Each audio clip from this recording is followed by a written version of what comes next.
2026 में best mutual fund क्या होगा? देखो, बेस्ट म्यूचुअल फंड तो होता नहीं है। बेस्ट फंड होता है कुछ कैटेगरी में। 3 कैटेगरी है। एक है लार्ज कैप, स्मॉल कैप और मिड कैप।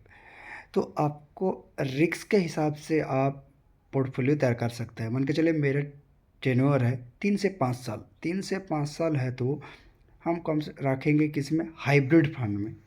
क्योंकि जो अपना 9 से 10% हमको रिटर्न दे देगा।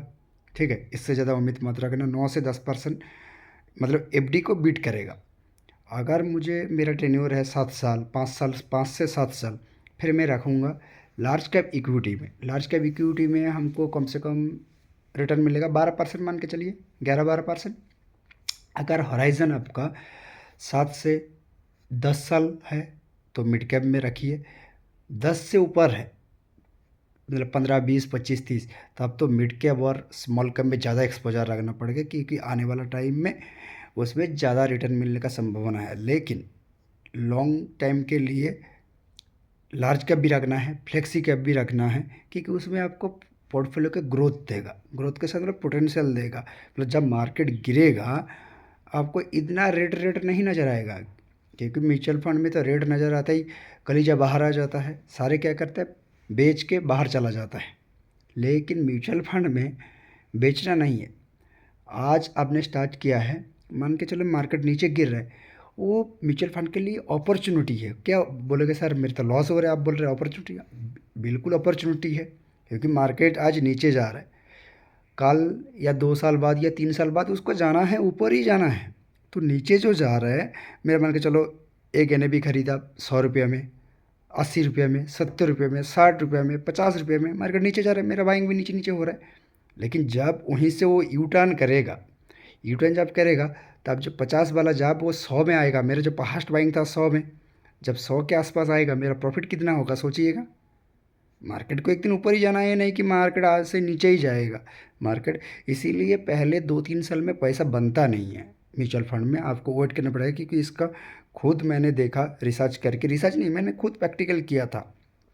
3 साल में पहले कुछ प्रॉफिट दिया, बुक कर लिया, प्रॉफिट दिया, कुछ बुक कर लिया। 3 साल के बाद अभी मैं प्रोफेशनली म्यूचुअल फंड बनाया। 2 म्यूचुअल फंड है, एक मेरा बच्चे का पढ़ाई के लिए और एक मेरा रिटायरमेंट प्लान के लिए। दोनों अलग अलग प्लान है, अलग अलग फंड है, अलग अलग हम एक्सपोजर भी रखे हैं और पैसा भी अलग अलग डाले हैं, क्योंकि दोनों का गोल अलग है। देखो, गोल होना ज़रूरी है। चाहे आप मकान खरीद रहे हैं, चाहे कार खरीदना है, चाहे घर खरीदना है, ज़मीन खरीदना है, लड़की का बच्चे का शादी कराना है, हायर एजुकेशन कराना है, तो उसका गोल होना चाहिए मुझे इस साल बाद इतना फंड चाहिए।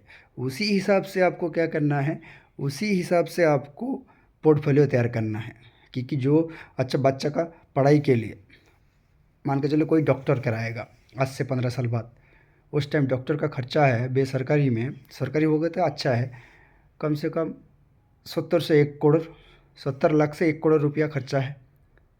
जब भी आपको बोलेगा ठीक है बच्चे का पढ़ाई के लिए 20,000 पर मंथ एसआईपी कर दो, बोलेगा मेरे तो अभी पैसा नहीं है। अगर अभी आज से आपके पास पैसा नहीं है तो 15-20 साल बाद आपके पास कहाँ से पैसा आ जाएगा इतना? 1 करोड़। आप तो सपनों देखोगे मुझे बच्चे को एमबीए कराना है, बीटेक कराना है, एमटेक जो कुछ भी है कराना है, जो आज अभी से 1,000, 2,000, 3,000, 5,000 इन्वेस्ट नहीं कर पा रहा है, उस टाइम कहाँ से लाएगा? इसलिए बच्चे का पढ़ाई के लिए अभी से 2, 3, 5 धीरे धीरे स्टार्ट करिए, धीरे धीरे स्टार्ट कर लीजिए। आने वाले टाइम में धीरे धीरे उसको बढ़ाते जाइए, बढ़ाते जाइए। और सालाना 10% सेटअप स्टेप अप करिए। उसमें क्या होगा, आपको फंड भी बढ़ते रहेगा और गोल भी अचीव हो जाएगा। पहले शुरू तो करिए, चाहे 1 फंड हो, 2 फंड हो, 3 फंड, पहले स्टार्ट करना ज़रूरी है।